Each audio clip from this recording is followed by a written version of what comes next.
अस्सलाम वालेकुम दोस्तों, मैं हाफिज मोहम्मद शहजाद ते मेरे नाल मौजूद है कमर भाई दुनिया के मारूफ शख्सियत कमर भाई। तो दोस्तों साढ़े को शाम का टाइम है, तकरीबन हुणी मगरिब की नमाज हुई तो ए मोहित भाई थोड़ा पीछे हो ना, अरे बाबा पीछे ये मोहित भैया है। तो ये बच्चे देखते हो तुम खेड़ कूद रहे हैं। तो साढ़े को आ गया झक्खड़, तो हनेरा है, सही नज़र तो नहीं आ रहा, लेकिन बच्चे जनाब खुश हुए, बड़ी मुद्दत बाद झक्खड़ आया। तो तुम कहते पे बड़ा ही तेज़ झक्खड़ है। तो हूँ जो थोड़ी जी शिद्दत कम हुई है, पहले तो बहुत ज़्यादा ही। तो मिट्टी जनाब उड़ के जो ना बड़ा भैड़ा हाल कर दिता। तो अस पाया मास्क, क्योंकि सन एलर्जी है थानू पता। तो वह जो ना मिट्टी जिस अंदर रही ना, तो बड़ा कम खराब होता, वजह जुकाम लग पैंदा, खांसी लग पैंदी, तो बड़ा कम खराब होता। तो वाह ठंडी हवा शवा भी है, बारिश अज कोई नहीं आई, बदल तो हैं वाह, लेकिन झक्खड़ बहुत खूब है।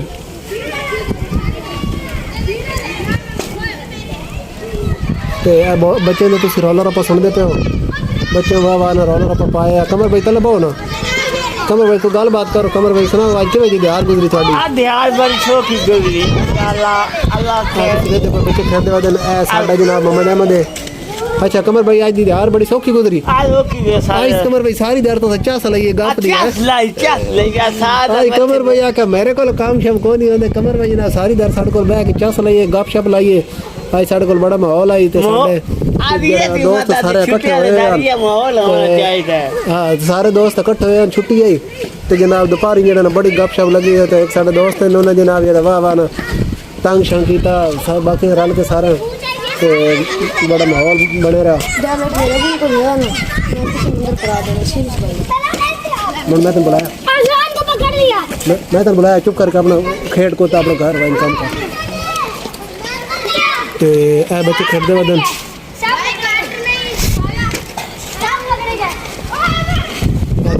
बड़े बच्चे बड़े खुश होए। आज जो माहौल बनया झक्खड़ आया, तो बड़े बड़े झक्खड़ है, तेज झक्खड़ है, तो मिट्टी हुई हर शह, तो ऐसी भी मिट्टी हुई है। तो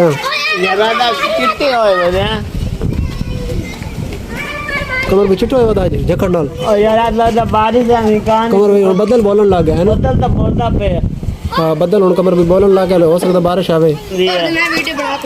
यार मैं क्या आख्या तू अपना काम कर। हाँ वीडियो शीडियो तू छोड़ इस गल।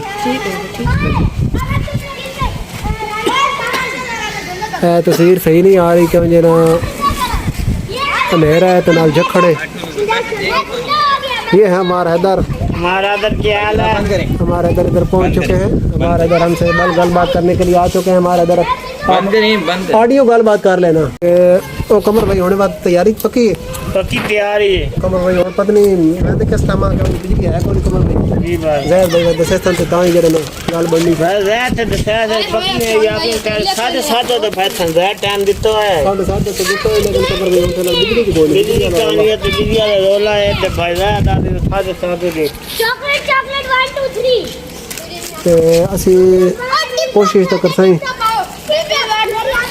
मामा जी सुना उस टाइम बिजली थी नहीं भाई? ये तो क्या नजर भी नहीं कुछ आ रहा, घूम पड़े रहा है। ये बारिश होती पी हो ना। अच्छा शांत पक्ष को नहीं यार नथी होंदे कितने बजे आप तो सहेंगे इस टाइम ना। अस्सलाम वालेकुम।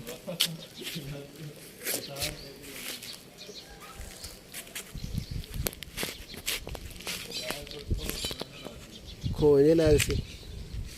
अच्छा तो दोस्तों असी राती जनाब ने साढ़े इतने दोस्त है ना, तो वो घर को नहीं सी, तो उन्होंने घर सुते हुए सी।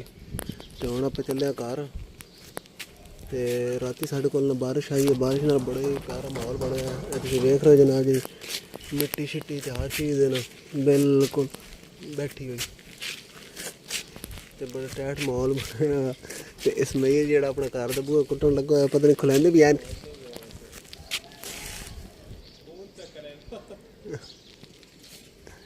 उसामा जड़ा वो फोन कर लगा है, घर वाले को नहीं खोल रहे। उदो इसमाइल जनाब जड़ा उसका ताला किता खोल गया, क्योंकि उस दिन बदरिया है वैना ही सकूल हो।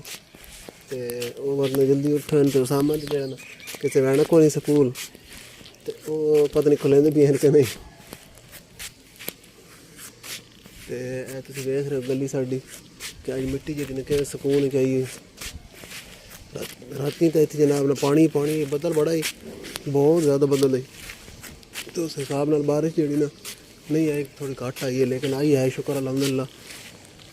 तो अज फिर इम्कान है हुण भी साढ़े कोल बदल बने बाबा तो जे अचानक ही ना झक्खड़ आया पहले चंगा जिवें थानू खाया ही मैं तो उस तो बाद आता ये बारिश भी वाह आई है लेकिन उस हिसाब की नहीं आई जिस हिसाब के बदल आन।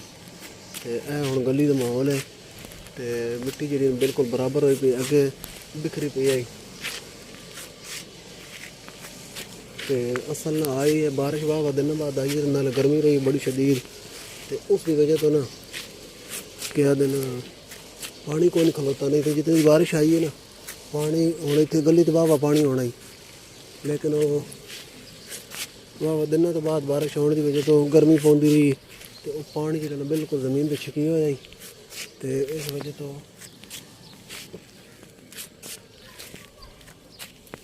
पानी छिकी गया सारा। तो अल्लाह ताला खैर दी बारिशां देवे, बारिशां की बड़ी ज़रूरत है क्यों जे पानी का लैवल बड़ा घट हो गया उस तो बाद पानी खराब होंदे रहंदे। तो हुण मैं पहुंचा घर, ए मेरी दुकान तो ए जनाब सामने तुसीं प्लाट वेख रहे हो इत्थे भी मिट्टी वाह बह गई तो उत्ते बदलों का बड़ा प्यारा नज़ारा ऐदे भी बदल हैं उस तो बाद है साइड ते भी बदल हैं तो ए सामने तुसीं वेख रहे हो। तो ठीक है दोस्तों हुण मैं चला अंदर बच्चे नूं पढ़ाने पढ़ा के तो उस तो बाद तुहाडे नाल गलबात करदे हां।